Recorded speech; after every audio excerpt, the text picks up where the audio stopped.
So good evening, everybody. We're delighted to welcome you all to the Academy for this very special event, the Presidential Discourse, and also the awarding of the 2023 Cunningham Medal to Dame Jocelyn Bell Burnell, which will take place directly after the discourse. So my name is Mary O'Dowd, and I currently hold the office of Secretary in the Academy. So also present here are the Academy Treasurer, Professor Patrick Honohan, and the Academy's Executive Director, Siobhan O'Sullivan. Academy Discourses are the oldest and most renowned series of talks in Ireland. The first discourses were presented in 1786, and historically they were the occasion reserved for the most distinguished academics to present and discuss their new research with other members of the Academy. And later on, in the 20th century, I suppose, the academicians began to also present their research to the general public. In recent years, we've widened out the focus of the discourses to include conversations between recognised experts on a theme of interest to the membership and also of interest to the wider public. And if you're interested, you can view former discourses and conversation discourses on the Academy's website. There's also a tradition that the president of the Academy gives a discourse in the third and final year of their presidency. And this is the event that we are honoured to host this evening, as our current president, Dr. Mary Canning, is coming to the end of her presidential term. And this evening, Dr. Canning is going to engage in conversation with Professor Brian McCrath on the theme that they have entitled The Critical University. So before we begin the conversation, we have some short official Academy business to undertake. The minutes of our last discourse, Understanding Human Oxygen Sensing, Adventures of a Physician in Science by Sir Peter Radcliffe on the 29th of November 2022 were posted online. And since our members did not inform us of any issues with these minutes, I will take them as approved and advise the President to sign the minute book after this discourse. So we welcome our esteemed speakers for this evening's conversation-style discourse.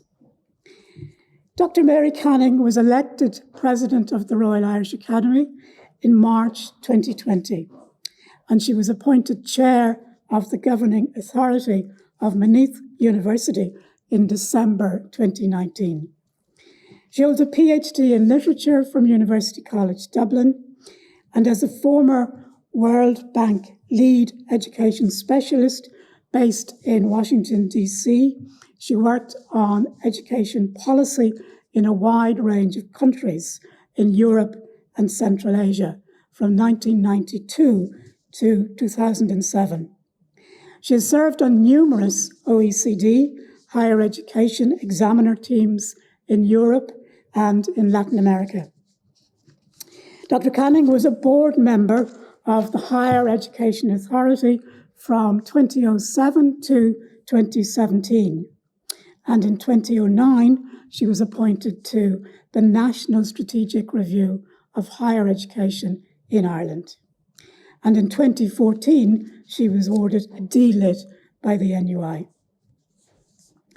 Professor Brian McCrath held the position of President of Dublin City University from July 2010 to July 2020, during which time DCU grew significantly in terms of scale, reputation, and footprint, adding 3 new campuses in North Dublin.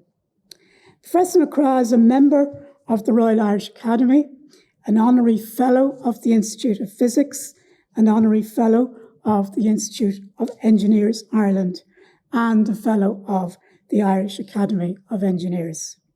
Since April 2022, Professor McGrath has been a senior advisor to the President of Arizona State University, with specific responsibility for the development of European initiatives. So following the discussion between Dr. Canning and Professor McGrath, we will have the opportunity for questions from the audience. And for people viewing online, please do use the Q&A feature in Zoom. So now we begin the discourse, and I'll hand over to the President and Professor McGrath.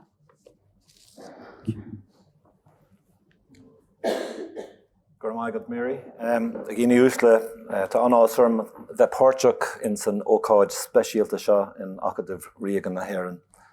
And I'd like to issue a special welcome to Mary's partner Timothy, her daughter Sinead, and Sinead's partner Sean, Falterove. Ladies and gentlemen, when Mary asked me to participate in our presidential discourse a few months ago, I felt, of course, very honoured and very privileged. Not only because of my respect for the Academy and the significance of the presidential discourse, but most especially because of my respect for Mary herself. Respect for her great wisdom and knowledge of higher education globally, and we'll hear tonight mention of Hungary, Russia, Armenia, Colombia, Chile, Kazakhstan, and that's only the half of it. But respect too, and perhaps even more so, for her selfless and relentless commitment to both protect and advance higher education, especially here in Ireland. And I know there's many in the room can bear witness to that. Critically important for us all. And selflessness, I think, was the essential element of all of that. With that backdrop, the general focus of Mary's discourse was never in doubt. But in our first conversation about it, we did want to find an engaging title and a coherent framework around which to build it. And we were here in the Academy at, I think, a book launch, Mary, or perhaps it was an admittance event, and over a glass of wine we were talking about what might work, and former President Luke Drury joined us and was intrigued by the issue. And true to form, because you can always rely on a physicist, I'm told, we both received an email the following morning from Luke, and he says, can I suggest a possible title, he said. Can I suggest the critical university? And let me explain. It would seem to capture the three strands that you want to discuss with an interesting but deliberate semantic ambiguity. You'll hear now in a second. He says, firstly, strand one can be read as the university speaking out, a critical voice in the civic space. That's strand one. Secondly, strand two expresses the idea that the university is an essential intellectual infrastructure, a critical resource for our society. Strand two. And thirdly, strand three conveys the idea that the university sector itself is in crisis and under threat. The situation is critical. So three criticals there, all slightly different, all very important. So we both agreed, Mary, that this was a great framing for our conversation. We plan to explore all three strands and a lot more this evening. And so if you don't mind, from time to time, I may refer to Luke's triangle, and I presume you know what I mean by that. So Luke, you'll be commemorated in the notes of this tonight. So let me begin. Mary, just to start us off, we've much to cover, but can you tell me in the first instance, why did you want to talk this evening about the critical challenges facing universities or higher education in general? Well, thank you. Thank you very much, Brian. You didn't tell me you were going to make all those other remarks at the beginning, but thank you very much. Yeah, the reason I wanted to is that obviously over the years I've observed quite a lot of higher education and how it's developed. And I think we are at the moment really seeing threats, increasing threats from authoritarian governments worldwide to the function and independence of university. I see that institutions are threatened, even in liberal democracies. And also institutions, and here in Ireland that's true, are starved of resources to adequately fulfill the mission that society expects of them, especially in maintaining the focus on humanities and blue skies research. So those were the three main things that I wanted to talk about tonight, Brian.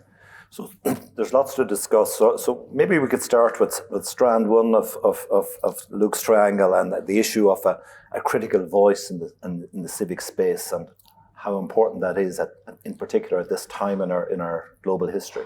Well, universities and in Ireland are traditionally prized as bastions of independent critical thinking and trusted institutions in a liberal democracy. And if you think back to the history of where universities came from, in Bologna, in Paris, students and scholars kicked up lots of trouble and made lots of comments and caused lots of discussion, but they operated in an autonomous way. And academic freedom is also enshrined in Europe in the Bologna Declaration of 1999. And if I can just quote from that, it's the Magna Carta, as many of the people in this room know, for European universities. It enshrines the idea of the university as an autonomous institution and a university where research and training are linked and they're independent of political authority and also of economic power. So these were some of the reasons and ideas that I had behind this. So you're clearly concerned. And I mean, are you particularly concerned that these principles, these high aspirations, are being eroded, even close to us in Europe? Yes. Well, so there were two countries that I suppose I've worked in a great deal. One is Hungary, and the other one is Russia, and both of them, I realise, have led me to understand how quickly academic freedom can be eroded. And both of these countries now, their education systems are being subjected to increasing interference from the state. You spent a lot of time in Hungary. I mean, we know from your bio that you did a lot of important work there. So I think you have a strong affinity for Hungary. But tell us about your observations and your concerns about what's been happening, particularly up to recent months. Well, I mean, we all know that Hungary has the most amazing and rich cultural and intellectual tradition. It has 13 Nobel Prize winners in a range of subjects right across the sciences, economics, literature, what a society, what a culture. And I was lucky enough to work there in the very early days of the 1990s after the wall came down. And again, then Timothy and I lived there, and I worked there on higher education reform from 1998. But even by then, it was obvious that although the universities wished to move away from the central planning focus, that under the Orbán first administration in 1998, that there was a great reluctance to allow autonomy to be given to universities. Since then, unfortunately, the Orbán administration has steadily stripped universities of their autonomy, and not only their financial autonomy, but also, unfortunately, a lot of their content. So... You had Michael Ignatius here in the Academy not so long ago talking about, in particular, the very sad case of Central European University. Yeah, and it is really very, very upsetting because, as people probably know in this room, the Central European University was set up in the 90s, immediately after the wall came down, as a major institution, not just for Hungary, but for quite a number of the countries, former centrally planned economies. And in recent years, it was forced to move to Vienna because of the interference from the Orbán government. And Michael Ignatieff indeed was here and gave us I think Ben Tonra is here if I see him. Yes, Ben, hi. Ben had a really good discussion with Michael here on academic freedom last year, so we were privileged to listen to that. But it's a very tragic situation where an institution for ideological reasons has had to basically up sticks and move. Indeed. Now, I don't want to keep the discussion too negative, but I do want to move on to another country in which you spent a lot of time. That's Russia itself. And your work took you to many parts of the Russian Federation. My question is, you can talk with the generality there, but was there an appetite there for reform among the academic and education communities? So I worked in Russia for 12 years, not living there, but spending a lot of my time there. Worked right across the regions, all the regions of the Russian Federation. And everybody here knows that it was a centrally planned economy. It had an enormously strong, and always did have an enormously strong maths and science tradition, and also languages and literature. But the social sciences were never developed under the communist system. So they did want to reform, they did wish to reform, but even by 2006, Brian, it was becoming obvious under the Putin administration that the deregulation and the decentralization that people had wanted were already being dragged back up to the level of Moscow again, and it was beginning to be pretty dispiriting. And I think what has shocked us all here, and I see Luke nodding as well, was what happened over Ukraine, where we had the 40 state-funded institutions immediately within days of the 24th of February last year coming out and giving their full support to the special military operation. And the privately funded institutions, scholars there some of them have had to leave, and indeed former colleagues of mine are now working outside Russia because they have been told, they've been advised really to leave. I think I know the answer to this question, but I'll pose it anyway. Is there any reason why there hasn't been an uprising among the general body of academics in Russia? I think it's fear. Fear, yeah. Also, I do know from a former colleague of mine that he was advised, he had a very senior position in a very well-known institution in Moscow, and he was advised basically that it would be better if he either stepped down or left the country. If you get that kind of threat, sure, it's fear. Yeah, absolutely. Fear for your job, fear for your family. Yeah.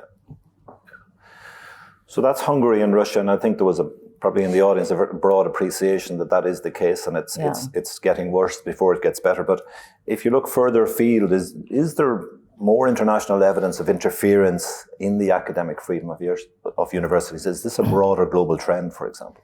Well, we are seeing in quite a number of countries where funding has forced some major universities to collaborate with governments in an authoritarian space. I would think that broadly speaking, universities in Western democracies continue to enjoy public support and trust, and they are seen to provide that critical voice that Luke talked about, that critical space in a free society.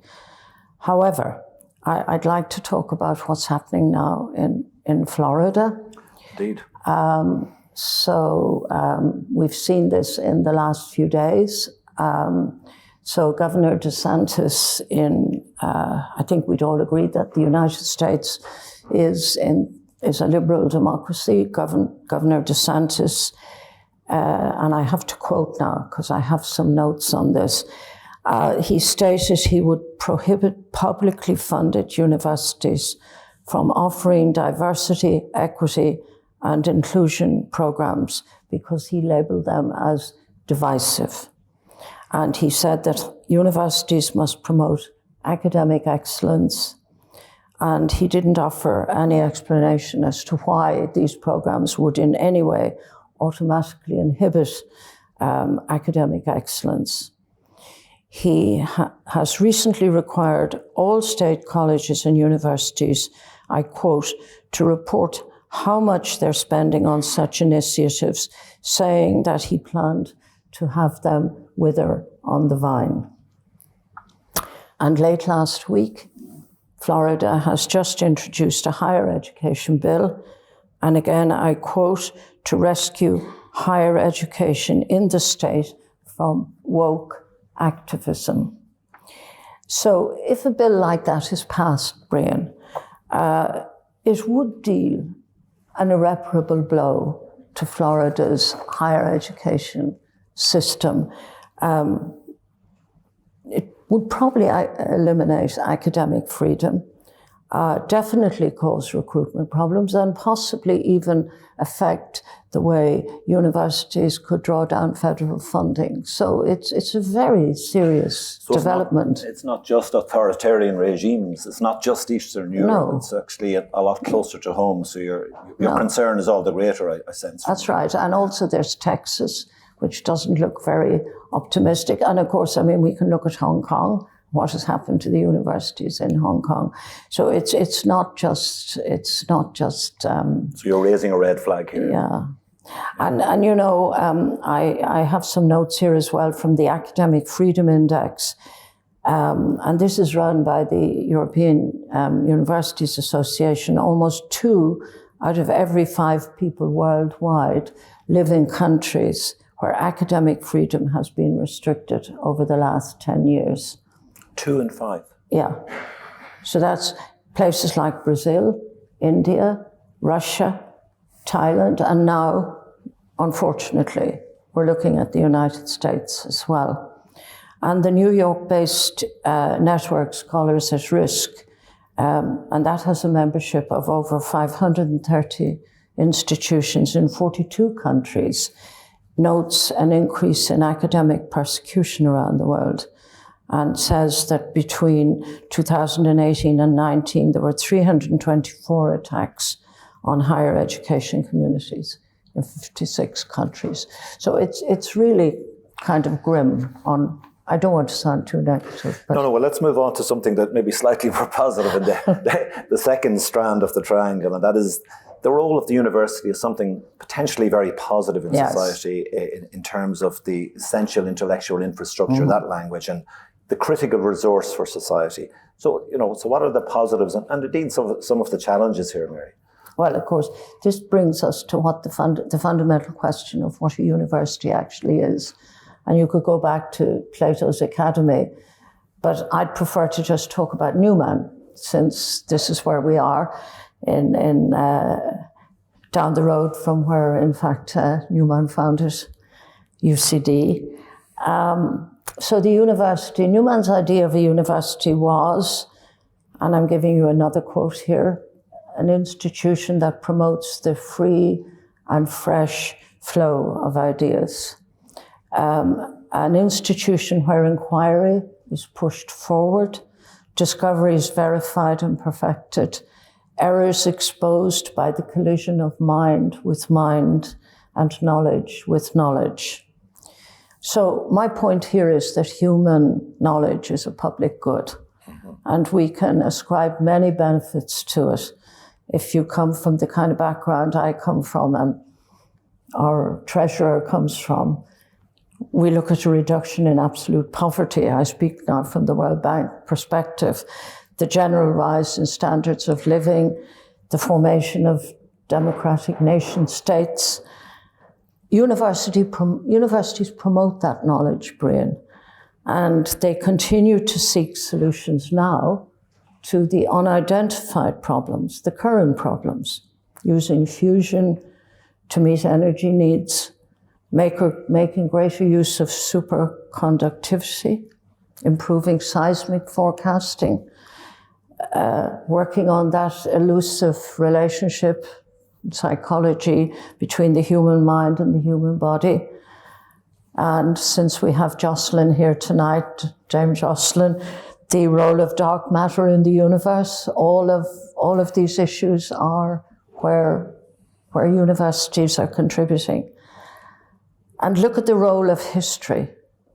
history that they're trying to take out of our school curriculum and out of our universities, so often threatened now, vital to resist nationalist political myths, which even today, and we've seen this in Putin's effort to rewrite the history of Ukraine, what can we do if we don't understand history? So these are some of the benefits of what a university is. So my point is that the existence of these universities where individual scientists and scholars have time to think, to discuss, to float new ideas, to test their hypotheses with colleagues in their specialist field. This is precious. And think about the creativity of the scholars who invented the vaccine, which saved us all and put us all into a room together again tonight. Indeed. You mentioned time to think there, Mary. Do you think, just let's take Ireland specifically, do you think scholars in Ireland have time to think, or what's your evaluation of the current situation there? Well, those people who know me very well are now going to know what I'm going to say, because I think there is a current problem in the continued targeting of resources for strictly vocational and utilitarian needs. Very important, but the provision of a broad liberal education has to be preserved. An education which encourages independent teaching, thinking in students, and teaches students to be able to distinguish lies and misinformation from truth, and also teaches them to have space and time to reflect respectfully with each other. Sure.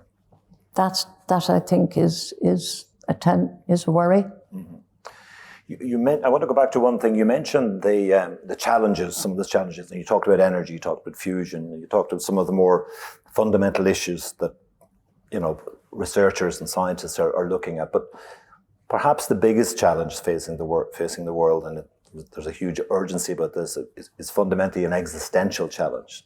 It's around the climate change issues. Do you think there's a key role that universities should be playing here? Should they be doing more? What can they be doing to maybe lead society in that regard? Well, obviously, I think that universities have a responsibility to lead on the responses both to the economic and to the ethical issues that arise for society in the creation of a more sustainable economy. That has now got to be central to the role and to the objectives of a modern university. Communities of scientists, and I've mentioned the value of that already, they need to be supported to work on global warming, to work on the fragile biosphere, to develop innovative and sustainable solutions. And then going beyond that, Brian, there is the point that social scientists have a key role to play in devising ways of bringing calm and rational discussion to difficult and controversial political choices. The trade-offs between individual economic freedom and policies on redistribution, formulation of immigration policy, all the things that are coming out of that. And then, of course, you and I have talked about the current challenges also of GPT chat and where this is going and the new versions of that, and how universities can absorb and lead on the discussion for artificial intelligence. I'm interested in what you said about social scientists, and some of the scientists I would meet internationally on the area of climate change would now say that a lot of the science is understood. The scientists understand the science, they understand maybe what needs to be done. But the real role now is for the social scientists and the behavioral scientists. It's all about decision making at societal level now, and that this is now their moment. Would you agree with that? Absolutely, but also this is again where universities continue in Ireland to maybe as one of the I shan't say few trusted institutions, but they remain trusted at the moment. They've got to lead on that, Brian. Right. The social scientists have got to lead. So thought leadership really is... Yeah, and also the humanities and the arts are everywhere threatened. Blue Skies research is threatened. And the channeling of resources into applied science, if that happens, the kind of conversation that you've just mentioned with social sciences, this will get starved out if social sciences are not preserved. Okay, so let's move on to the third strand, Mary, the university sector in crisis and under threat. And this won't be positive by its very nature, unfortunately. The situation is critical, and I think your views on this on a global scale. But let's talk about Ireland, because I mean, most of your more recent experience and insights refer to Ireland. What are your thoughts in this regard in terms of the situation in Ireland for the higher education sector? Well, the financing of teaching and research was and remains critically low, state financing. It's vulnerable to quickly changing budgetary decisions, and universities really need multi-year financing to plan their research budgets. And that gets changed in the political sphere. It's inevitable. We've come through a very difficult period at one stage, as we know, not that very long ago.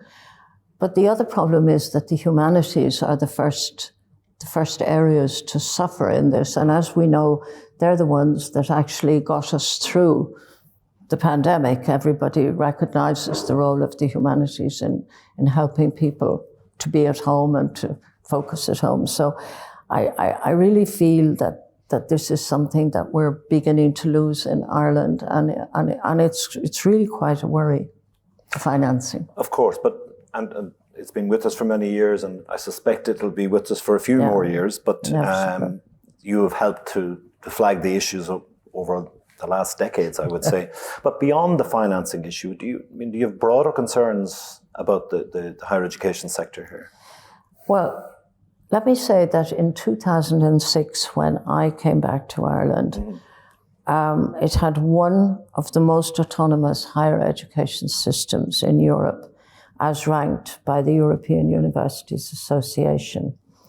And we do know that internationally, the more autonomous universities tend to be the most successful. And we can use the UK as the benchmark here. In the EUA, it's at a benchmark of 100. So by 2017, that situation for Ireland had really deteriorated, and Ireland had slipped to 73%, as against the UK, 100%. And I'm using a comparison with Hungary here, Hungary being 56%, because Hungary is a system I know. The EUA concluded at that stage that the employment control framework had affected the university's capacity to decide on academic structure and on the creation of legal entities. And there may be people in this audience who don't know what the employment control framework was, but there are certainly people who do. And I'm looking around at a lot of them right now, and I know they're online because they told me they were going to be. So fundamentally, it does constrain hiring and resource decisions. But there was slippage in financial autonomy to 63%. Hungary was 39%. Staffing autonomy suffered a significant reduction and came out below Hungary in 2017. Now, the better picture there, and there is a better picture, is the academic autonomy ranking. Ireland continues to have autonomy for its academic context, academic content. And just to be clear that people know what I'm talking about, that's the capacity to decide on overall numbers and to select students and to introduce programs and to terminate programs, to choose the language of instruction, to select your quality assurance mechanism and providers, and to design the content of degree programs. These are really important autonomies, as I've tried to indicate earlier, and Hungary remains at a modest 58% in that. Now, the new European Universities Association scorecard issues in 2 days' time. And I'm looking at the president of Maynooth now while I'm talking about this, because I know she's going to be reflecting on that in an IUA conference in 2 days' time.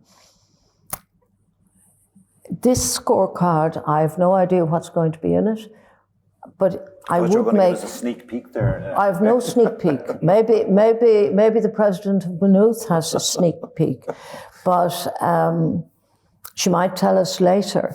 But all I know is that scorecard will not reflect, Brian, the possible further effect of the HEA bill, which was introduced last autumn, and which further reduces the autonomy of the system in the areas that I've mentioned. I know you're worried about this. Yes. You tell me. Yeah. Right. Do you want to elaborate on that? Because I mean, there's many in here in the audience would understand that there are changes ahead. They're quite significant.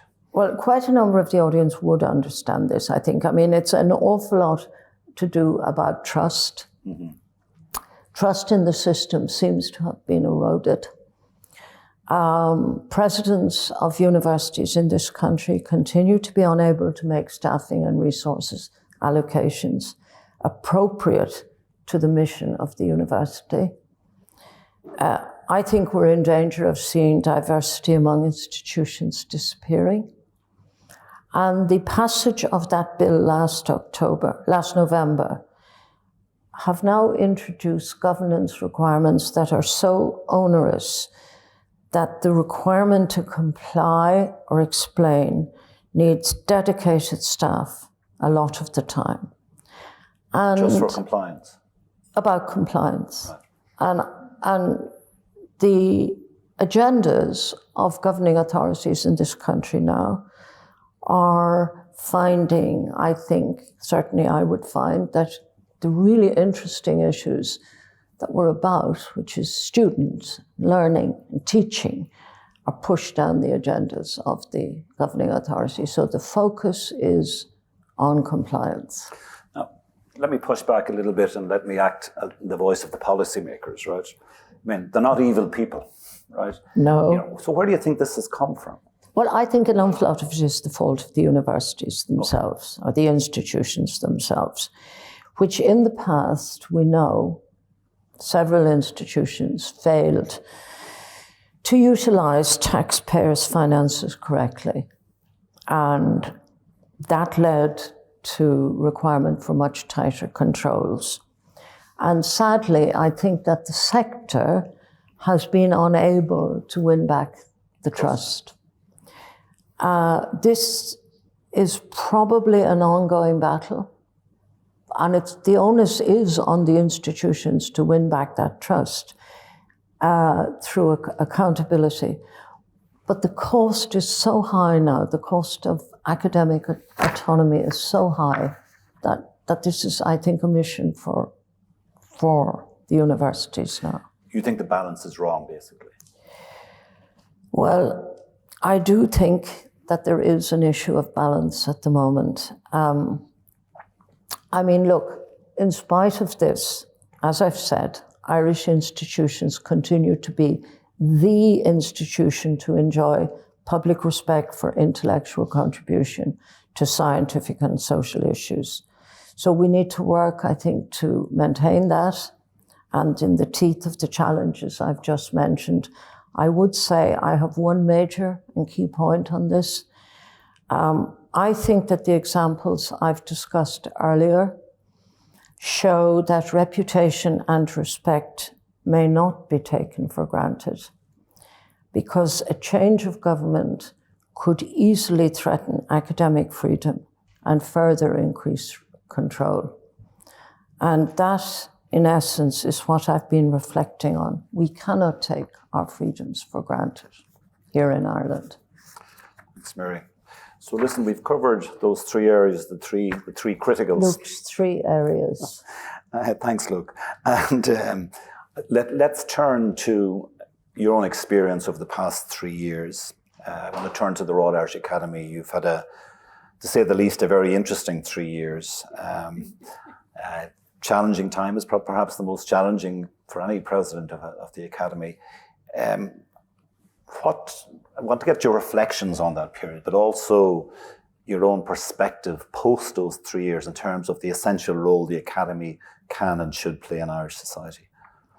Well, look, the Royal Irish Academy is a very unique institution. I mean, it enshrines the value of rigorous scholarship as a public good, and it's a thought leader in an independent space. This is an independent space.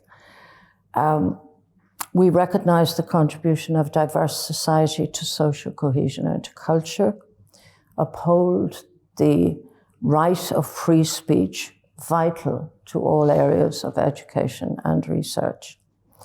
We go beyond that. We're an all-Ireland body, and drawing members from across Ireland, north and south, gives an enormous additional value in this space. And we see it all the time in the meetings we have in here. For instance, even last Friday, we had the most wonderful discussion on sign language, north and south. I didn't know there was a difference between international sign language and Irish sign language and English sign language. But people came here and discussed that. That's an example. The most obvious example of our, I suppose, recent work on the North-South issue is the ARANS project, which analyses research and researches Ireland North and South. And this, I think you've all read about it in the newspapers. It has probed the sensitive attitudes to the possibility of a united Ireland. And this demonstrates how the Academy can lead on policy discussions and on relevant issues. There are a lot of other things, Brian, go on in here that people probably don't know about all the time. Well, there are some, we obviously do, the documents on Irish foreign policy, which we launched last week, the current series in the Department of Foreign Affairs, which the Taoiseach launched, the Dictionary of Irish Biography, which everybody loves and which is on open access, the Folklore Starul na Gaeilge. These are all examples of our research. The Dictionary of Medieval Latin has currency right across Europe. So has the research project on the Irish Historic Town Atlas, in which actually I think we participate in quite a number of European projects on that. And then and we are the host to the Digital Repository of Ireland. And most recently, and probably people don't know about that as much, the lovely work from the Publications Department on the Grange Gorman histories, which are the, for those of you who don't know it, it's coming up on the website now, the histories of people who were inhabitants who were in a different time, mentally ill and treated in a different way. This is now all being brought out through this project. And, our survey of Clare Island, I mean, I could go on and on. It would be actually difficult to overstate the societal human value of all of that. So those of you that know Mary would know that she doesn't like taking credit for anything, so, but I'm going to push her here. Of what are you most proud, Mary, over the past 3 years? I mean, there's a lot. I took over, Brian, on the 16th of March, 2020. Timing is everything. karma, was it? And the first thing I had to learn was how to use Zoom. So I had the honour of being elected president of the Academy at a time when we had to move all our activities online. We quickly found that though there were very great difficulties in that, all of you will know, the possible of virtual attendance at our lectures, book launches, other activities, we got to be a much wider, broader geographical presence. And we're happy we've retained that audience. And I think there are 150 people or something online tonight. Yes. Yeah. So it's, you know, that was, I suppose, the silver lining in a pretty awful situation. What am I happy about? I think, given my background, it was inevitable I would want to talk more and more about policy in here, building on the intellectual strengths of our members, huge membership, untapped. I explained to the minister at the time, this was like a great big consulting body, and why did he not use it more? And I think Minister Harris got the message, actually. All our members contribute on a pro bono basis. The Academy's work on a pro bono basis. As the scale of the public health emergency confronting Ireland became increasingly clear, so did the need for expert and trustworthy advice. And of course, lots of members of the Academy stepped forward and joined in very many ways. And I mean, I can see Professor Nolan here this evening, and I look at you, and you led the vaccination rollout. So there are many, many things about this Academy that the members that we have to be extraordinarily proud of. And we have worked very closely with government over the last few years. So I'm very happy with that. One thing that we put a great emphasis on was the Higher Education Futures Working Group led by the Senior Vice President. And you also made a huge contribution to that, Brian, for which thank you very much. And we've really developed an all-island remit on that, working right across the board, focusing on issues on sustainability and diversity, but also with quite a lot now in Donegal and Derry and cross-border issues there, and working with the Shared Island Unit in the Department of An Taoiseach. And the Research for Public Policy and Society series. Again, we were able to work on that right through the pandemic, and with the Irish Research Council. So working on evidence-based policy matters. I think that has sort of brought the Academy more into focus generally. And we've had a lot of very good feedback on all of that. I want to say now that I couldn't have done any of that without the officers who are here tonight, the secretaries, the vice presidents, the dedication of the Academy's executive team, and of course the IT team that kept us all online. So. Yes, indeed, and I want to endorse what you said there about the team. I think anybody who's engaged with the team at the Academy is always impressed. But you will note that when I asked Mary to reflect on her achievements over the past number of years, I think she mentioned almost everybody in the room at some stage, bar herself. But I think those of us that engaged with the Academy at that time are very grateful to you, Mary, for all that has been achieved, as I say, in the most difficult of circumstances. Thank you. So just to finish off then is, before we conclude our conversation, just a few brief words about the future. You've had a successful 3 years. You've brought the Academy to different places. But looking forward, just give us a summary of what you see ahead. Well, I would really hope that the policy focus and the engagement with policymakers can be broadened and deepened. I think there's an appetite for that and a desire for that. We'd like to see our membership broadened. We have achieved greater diversity among our new members. We've not achieved ethnic diversity, and we're not going to do that anytime soon because that takes time to work through society. However, the recently launched Young Academy, which will create a network of researchers and innovators, will play a key role in achieving diversity and dynamism, and that's just about to take off under the strong hand of our new executive director. So I think, Brian, we're proud to be an elite institution, but we're not elitist. Thanks. A great sentence, and probably a great sentence on which to finish this part before we take some questions. We are an elite institution, but not an elitist institution. Absolutely. So a good line on which to finish.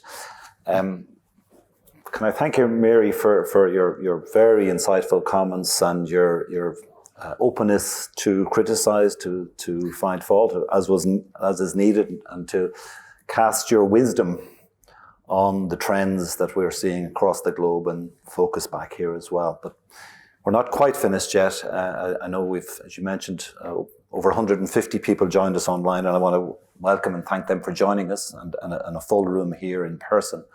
But we have time for some Q&A, so I'm going to hand back to Mary to coordinate on that. Thanks very much. For a really stimulating discussion. And hopefully it's not all grim news about the status of universities, particularly across the island. So we have time for some questions, and Professor Dan Carey will be monitoring the questions online, and he will raise his hand when he has a question. And he's just done so. I have one already. This is working. This is a question from John O'Halloran, president of UCC. Thank you, Mary and Brian, for this enlightening discourse. During the summer of 2022, I spent a week with over 50 other U.S. university and college presidents in Harvard, and their collective concern was the eroding of academic freedom, as described in Florida, as you mentioned, and ultimately in democracy as a whole. One of the main actors in democracy are politicians, who themselves are often the ones imposing restrictions on universities. How might we better explain that autonomy and academic freedom doesn't mean lack of accountability, to make sure our universities are here and in Ireland and that they can thrive? I think that's for you, Mary. I thought it was your turn, Brian, Well, John actually warned me he was going to send a question, but he didn't tell me it was going to be that kind of a question. I think, in a way, did I not touch on that we have to work very, very hard now to build back the trust that universities are capable of managing their own affairs in the best possible way. I mean, there are people here tonight who've been part of those kind of decisions, and it would be very interesting to hear other people's thoughts on this. I mean, Brian, do you have? I mean, I remember, and I think Philip was here that night as well, that Tom Boland gave a talk here, must be 6 or 7 years ago, but he talked about the very thing, and this is just after he stepped down, or maybe just before he stepped down as just after he stepped down from the head of the HEA. But he came right back to what you described. It is trust. I mean, some trust has been lost. Yeah. And trust in any situation that's lost is very hard to regain, and it's a slow, incremental. I think you're right. I think there was the government saw the value of what the higher education sector did during COVID, and that it stepped forward and in many different ways. But that issue of accountability keeps coming up again and again, and the slightest deviation now is amplified. And I think certainly from the institutions I know, and many of them represented here, everyone is working hard, and a new culture of high levels of compliance has entered universities. And I think it's keeping the dialogue open, keeping the proof points, providing the evidence base for this. And the role of governing authorities and chairs and chancellors is very important in that regard, but it just needs to be reinforced on a continuous basis. But I think the evidence is it won't happen quickly, unfortunately. But I think we shouldn't give up on it. There are people in the audience here who would know a great deal about this, Yes. maybe. Anybody else? Oh. Jane, I see your hand. And then Jerry. Mary, that was inspiring, and I do hope you'll publish it or it's been picked up by the media. My name's Jane Ohlmeyer from Trinity and former chair of the Irish Research Council, and it's really in the context of your comments about the HEA legislation. I would maybe invite you to say a few words about the next legislation that will be passing through around the creation of the new research agency, Mary, because obviously that creates an opportunity to build a research ecosystem in Ireland that's balanced, that's fit for purpose, that has a parity of esteem built into it, has appropriate checks and balances in place. The lack of consultation to date and some of the things we're hearing doesn't inspire confidence about what that legislation might look like. And I hope I'm not being alarmist here. But Mary, what should we as a community and the Academy be doing to ensure that that legislation actually is appropriate, very much in the line of some of the remarks you've made? Thank you very much, Jane, for that extremely easy question. So the Academy, of course, has views on this, and I'm distressed that you're saying that there hasn't been consultation, and I'd like to maybe, as we are in a space where we can share views here tonight, to hear some other people on that. Has there not been consultation?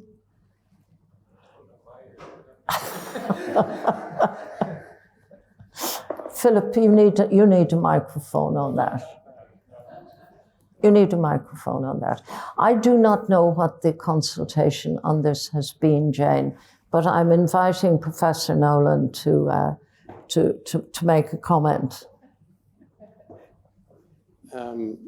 This is a bit like being either the bride or the groom and somebody asking you to draft the act that will solemnize the marriage. Yeah, Bridget McManus is sitting beside me. Like it's legislation is a function of government. So I'll say one thing, which is the independent policy advice of the Academy has become stronger in the last 3 years and is listened to, and not shrouded in the messy bloodshed of interinstitutional rivalry. So, I'm sure there will be a consultative process around the heads of bill, and the input of the Academy to that is valued and valuable. The rest of us can have our views as well, but the politicians have the difficult job of sensing the will of the demos and trying to translate that into something workable. So, Philip, you think that the role here can be, this is the space we should be discussing that in. Jane's right in that sense. Well, I was going to ask you a question, so maybe I'll ask the question now, and that'll serve as part of an answer. So I was very taken by the issue of what I might call institutional breach of trust. Yeah. Which is part of the logic as to why we are where we are. And I worry about a different potential institutional breach of trust. So I see trust built, where we meet a graduate and their family, where a business person celebrates the quality of our graduates or the accessibility of our researchers. So these are very individual human interactions. I don't hear scholars in the humanities tell me they found the Holy Grail. I don't hear scholars in the social sciences tell me that they have cured poverty. But on a weekly basis, institutions overpromise in terms of the outcomes of their scientific research and its impact. So I guess my question is, do you share that concern that I worry that kind of the appearance of interinstitutional competition as a key activity over and above the activities of the institution may put us in a position where we have a secondary breach of trust, that we heal the breach of financial trust and we come back to, but you promised us you'd fix all these things for us through your research endeavour. So it's a plea for more honesty in our trust building and more collaboration and less competition in our trust building. And that's why in my answer to your question, I focused on the kind of independent, consensual policy role of the Academy, as opposed to a more fractured landscape I might see elsewhere. And so therefore that answers something Brian asked me about where I thought the Academy should go, because I think now we do have the possibility for making the case in the way you're talking about. And I mentioned the kind of research we do, which would not be done in any other universities, such as this broad public value research in the dictionary of biography or whatever. So your point is that the Academy can create that space and build on it. And I think that's a challenge for the Academy going forward now. No, I thought in case there were other questions that... Okay, Jerry, you had your hand up. Well, thank you, Mary, for a wonderful discourse and wonderful discussion, as I think we probably anticipated it would be. And thank you for your incredible leadership of the Academy for the past 3 years in the most difficult of circumstances, and the balance that you brought to that. Thank you, Jerry. And which it's been a pleasure to serve with you. I think there are a couple of points that have come up here, and I think they should be emphasized. And one is the independence of the Academy and the strength that that independence brings. And we have individually and collectively made that point to government, that in fact, if we're not independent, we're of no use, actually. And that's the huge benefit that the Academy brings with its collective expertise that's available within the Academy. And I would also want to congratulate you for your comments about the importance of the humanities, the social sciences, and how they contribute to a stable, cohesive, and sustainable society. And that's hugely important. And the beauty of our Academy is that it does include both the sciences and the humanities, and that's a great and important strength.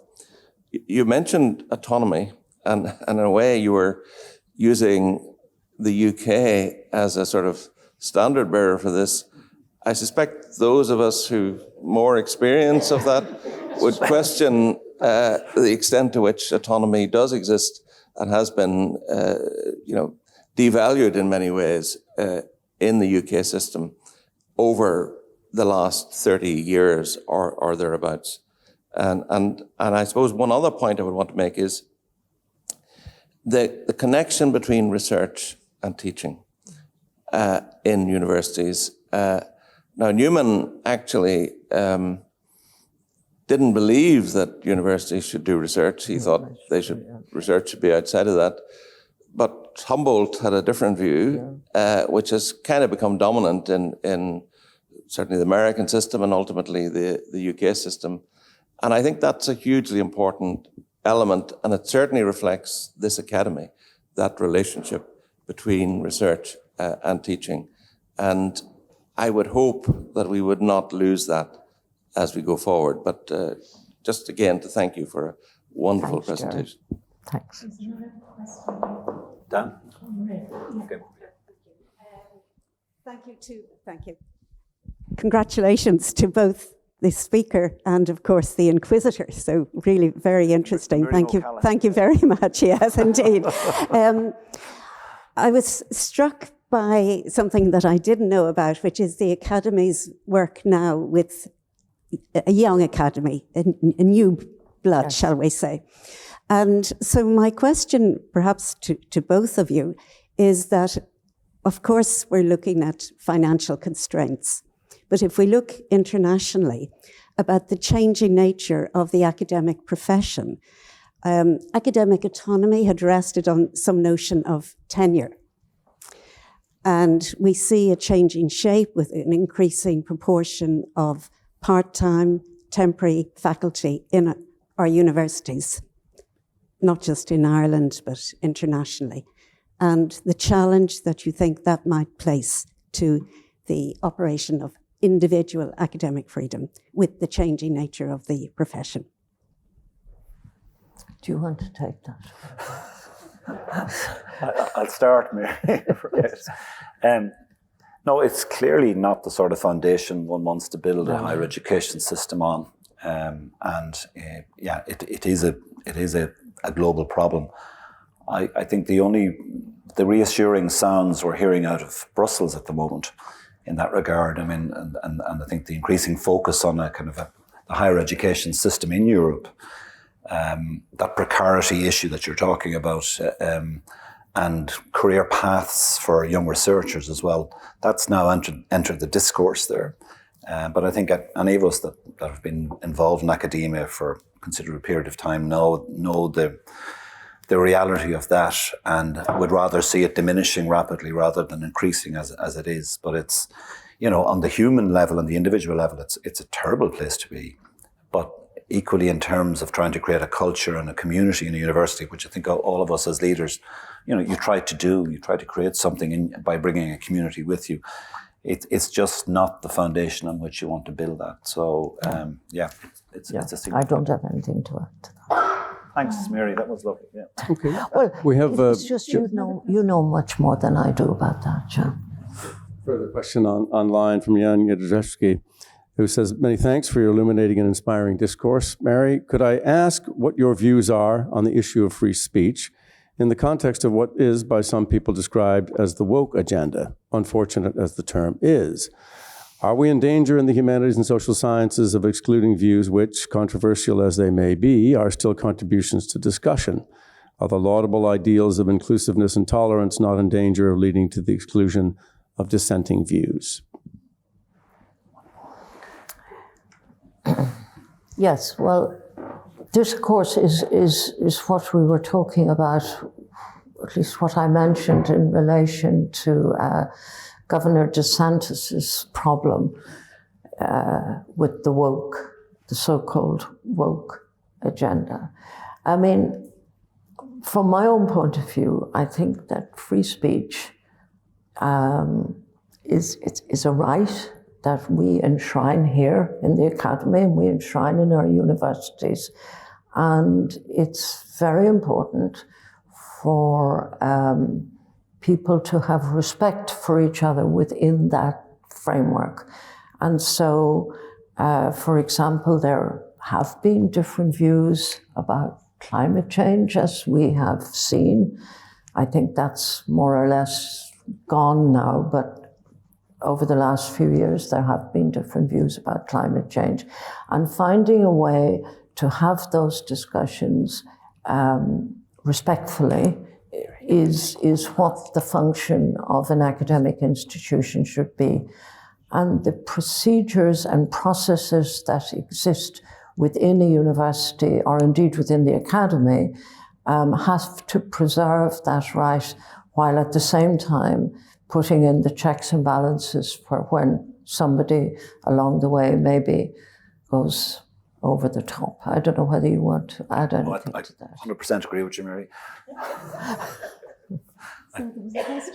Just the gentleman there beside the camera, yeah. Yes. My name is Ronan Mullen, member of Shanadair and Independent, feeling very much in exalted company here this evening, and want to thank you for a most illuminating presentation. If politicians had to gather CPD points, I'd be putting in my application on the basis of this evening's event. However, I am a member of the Oireachtas Education Committee, and I am very much a defender of academic freedom, and I was involved in speaking up for the independence of our universities during the recent legislation on the HEA. But so much for my credentials. I am going to offer a couple of tentative ideas, tentative but ones that I have some confidence in, as somebody perhaps that ploughs a minority furrow more often than I would like in Irish politics. And it would be this, very respectfully, that I think it can be easier to criticise the right than to criticise the left when we talk about these issues of academic freedom. And I think it can be easier to criticise our other countries than to take a hard look at our own. So to the first point, I would say, referring what you said, I think very fairly about Governor DeSantis, there are real issues about whether there is always an evidence base for what is being offered to students in the name of critical race theory or gender theory. And only recently, Professor Donal O'Shea in Ireland, for example, talked about what he worries is the brainwashing of the political establishment and the HSE in relation to the very difficult and sensitive trans debate. And I think we should ask ourselves, how courageous have our universities been in opening up the possibilities, not just for freedom of speech, but for research that might frankly prove to be awkward in the face of prevailing political agendas? It's a point I think that needs to be, it's at the very least, in the words of the lawyers, a fair case to be tried. I'd ask you, in the context of China, in the context of are we willing to talk about what's going on here at home? I'm in the middle of trying to get the Oireachtas Education Committee to take an interest in our international links with China and other countries, which might have an influence on academic freedom and indeed the personal safety of Chinese students and indeed Chinese academics who might come to study in Ireland. How courageous has our academy been on that front? And I don't have a long list, I'm glad to say, but there are issues like that that I think, you know, I would see myself as being in the mainstream on issues like climate, migration, and indeed COVID. But I have wondered at times in recent years whether there would be the same protection for academics who might have awkward research to do in aspects of those questions. And not just protection for their freedom of speech, but access to funding and time and even the expertise of more senior colleagues. And one very acute example that I close with, but I put it to you for your consideration, and it might make some people shift a little uncomfortably in their seats. But there was a piece of research last year around the whole area of so-called safe access zones in the context of abortion providers. That piece of research started in its executive summary by saying, this piece of research adopts a pro-choice position, and it went for there. And that's fine, regardless of reviews. But I would ask you to consider that if that piece of research was being generated by somebody who was coming from a different political perspective, would they have had the same protection of the academy, and would they have the same access to resources?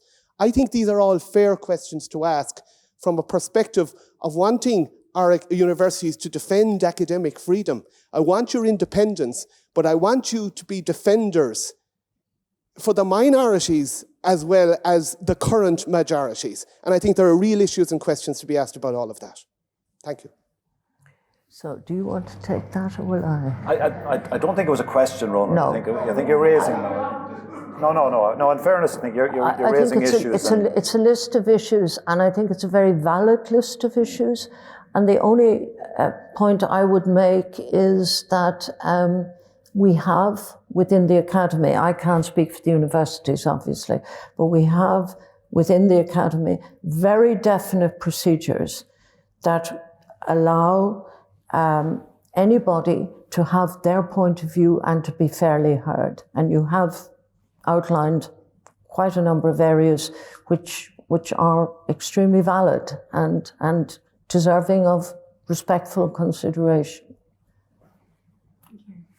So I think we're now coming to the end of this part of the evening. I just would finish with just a lot of the discussion has been about what's happening in the Republic. Jerry mentioned the UK, but I think it's also worth noting, just on a more positive note, that yesterday, as part of the Windsor Framework Agreement, that the EU agreed that if this goes through, that UK-based researchers, which will include Northern Ireland scholars, will have full access to EU funding or EU research funding, which is a very positive development, and one which is worth pointing out has been strongly welcomed by the UK government. And I think it's just a recognition by the government, in this case, that research has to be international, that it can't be controlled, or good research just can't be controlled at a national level, which is, as we've heard, as many countries are trying to do. So just, I think it's worth celebrating that as we come to the end of this discussion. So thank you very much. And we will say goodbye now to the viewers or the people who are attending online. If you do want afterwards to view the discussion, the award of the Cunningham Medal, we will be recording it and it will be put up on our website. Just before you go, I forgot to say that the next Academy Discourse will be on the 30th of November at 6 p.m. here in Academy House, when 4 contributors, Baroness Ruth Davidson, Professor Yvonne Galligan, former President of Finland, Tara Halonen, which I've probably mispronounced, and Professor Monica McWilliams, will engage in a conversation on the theme of why are there so few women political leaders? And the discussion will be chaired by Anya Lawler. So thank you for viewing online.